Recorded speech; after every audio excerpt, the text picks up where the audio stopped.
তিনটে পাখি ফুরুত। এবার কাকাইরা বেরিয়ে গেলেই আমার কাজ হয়ে যাবে। পিকু, তোর কাকি এখনো আসেনি না? কই না তো, আমি কি একবার ফোন করে দেখবো? না না, ছেড়ে দে, আমি এক্ষুনি ফোন করেছিলাম। বিজি বলছো তো, অনেক দেরিও হয়ে গেল, অনেক দূর যেতে হবে। Yes sir. ওকে স্যার, আমি কালকেই ফাইল সাবমিট করে দেবো। Okay sir, good night. কিরে কাকিয়া, তোরা বিয়ে বাড়ি কখন যাবি? কাকাই তো একেবারে সেজে গুজে রেডি। সরি শঙ্কর, আমি না বিয়েবাড়ির কথাটা একেবারে ভুলে গিয়েছিলাম। ঠিক আছে, কোনো ব্যাপার না, তুমি যাও, তাড়াতাড়ি রেডি হয়ে আসো, আমি ওয়েট করছি।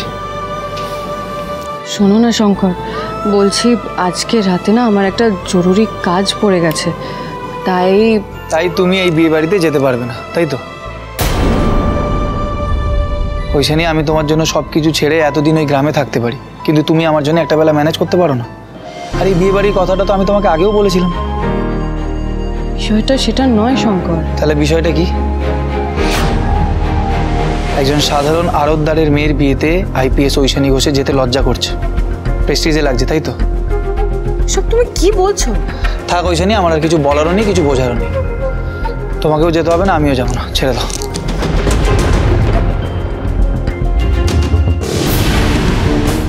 যা, পুরো প্ল্যানটা ভেস্তে যাবে। আমাকে এতটা ছোট না ভাবলেও পারতে শঙ্কর। এতদিন একসাথে থেকে তুমি এই বুঝলে আমাকে? তুমি এরকম ভাবলে শঙ্কর? তুমি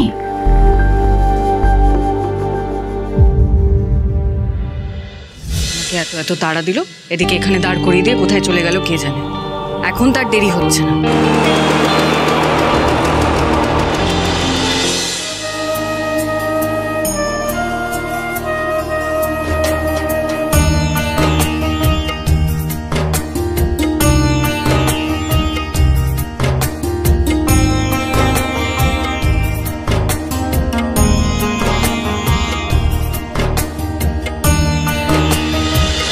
মা খুশি হবে।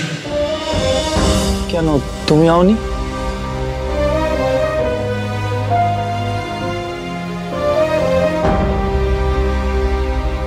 কি করে হব?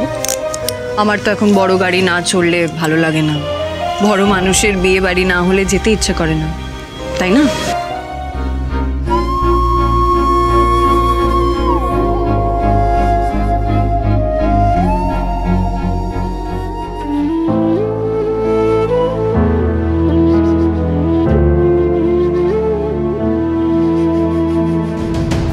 একজন সাধারণ আড়তদারের মেয়ের বিয়েতে আইপিএস ঐশানী ঘোষে যেতে লজ্জা করছে, প্রেস্টিজে লাগছে, তাই তো?